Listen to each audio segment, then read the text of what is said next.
barashoboye ariko ntibashobotse. Bari itara rya ruhago nyarwanda kuri rwego mpuzamahanga.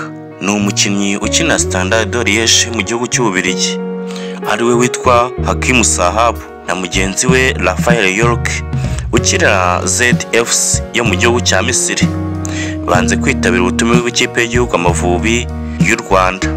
Aba ni bamwe mu bakinnyi umutoza w'ikipe y'igihugu Amavubi Adel Amrouche yifuzaga kuzitabaza ubwo azaba akina imikino ya gishuti n'ikipe y'igihugu ya Algeria. Kutitabira kw'aba bakinnyi bombi byavugishije benshi, bongera gusubiza amaso inyuma mu myaka itambutse, dore ko atari ubwa mbere ibyabo bibaye agatereranzamba mu ikipe y'igihugu y'u Rwanda. Bombi ni abakinnyi bo mu kibuga hagati, ndetse bigaragarira bose ko ari abahanga mu myanya yabo bakinaho. Gusa ku mukinnyi w'umupira w'amaguru ntabwo biba bihagije ngo agere ku gasongero, kuko bisaba na discipline yo hanze y'ikibuga.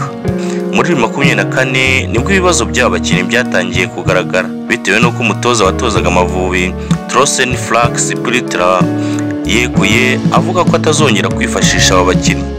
Ibi byatewe n'uko bombi bagaragazaga imyitwarire mibi mu ikipe y'igihugu, kandi byari bimwe mu by'ingenzi uyu mutoza ukomoka mu Budage yahaga agaciro cyane. Hakim Sahab yihanganiwe inshuro nyinshi mu ikipe y'igihugu, rimwe na rimwe umutoza akamutegeka kujya aba mu cyumba kimwe na kapiteni Djihad Bizimana ngo amugire inama, gusa agakomeza kunanirana. Spiritra yagize ati, anteza ibibazo cyane kubera uburyo afata ibintu, menya nta mukinnyi ndagira cyane nkawe, ndaganira cyane nkawe. Abatoza banyungirije baraganiriye, yewe namushyize mu cyumba kimwe na kapiteni ngo baganire, ariko byanze guhinduka. Sahab w'imyaka 19 yahawe ubutumire ngo azakine umukino wa gishuti na Algeria, ariko wavuga ko akeneye ikiruhuko nyuma yo gusoza imikino ya shampiyona mu gihugu cy'Ububiligi yarangiye. ke Brichot VA yari yaratijwemo imanutse.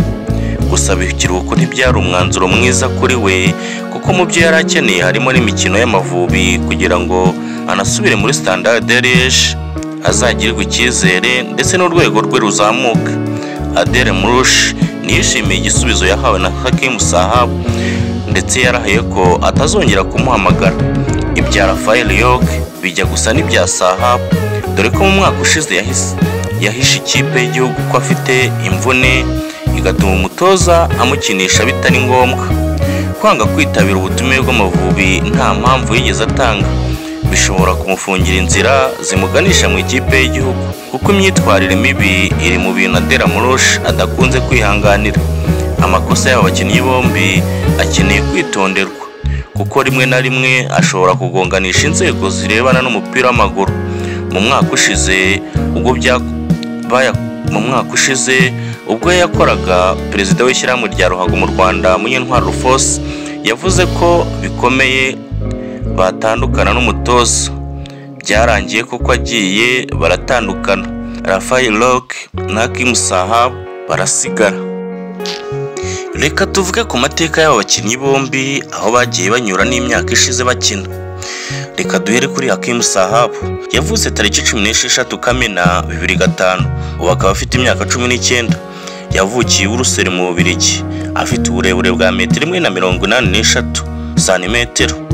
Umwanya akinaho akina mu kibuga hagati, dore amakipe yakiniye ikipe y'abato ya Keve Willibrord, Mihof, Brichot, Anderlecht, Genk ndetse na Mechelen na Lille.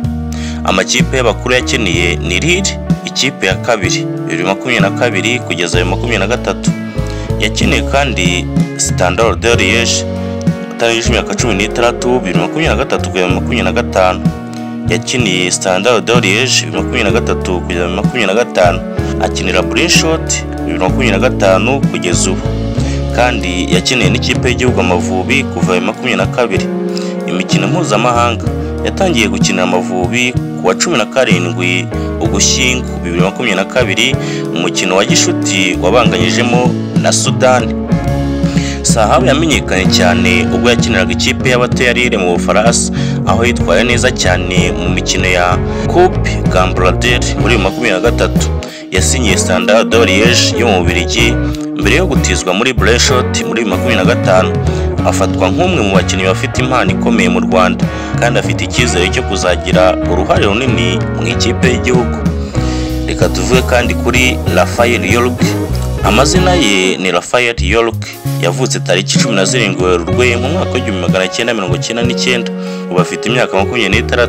Yavukiye i Gulf muri Sweden, afite uburebure bwa metero 1 na santimetero 77. Akina mu kibuga hagati ibumoso.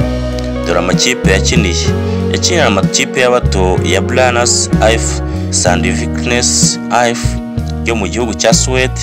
Amakipe y'abakuru yakiniye Sandvikens IF 2014-2018, yakiniye Gulf IF ku ntizanyo 2016, akinira na VfL Bochum mu ntizanyo 2017, akinira AFK Valinamo 2018-2019, akinira Kalmar FF 2019-2021, akinira AFC Eskilstuna 2021-2022, akinira Gulf IF 2023-2024, none bari gukinira ZFC yo mu gihugu cya Misiri.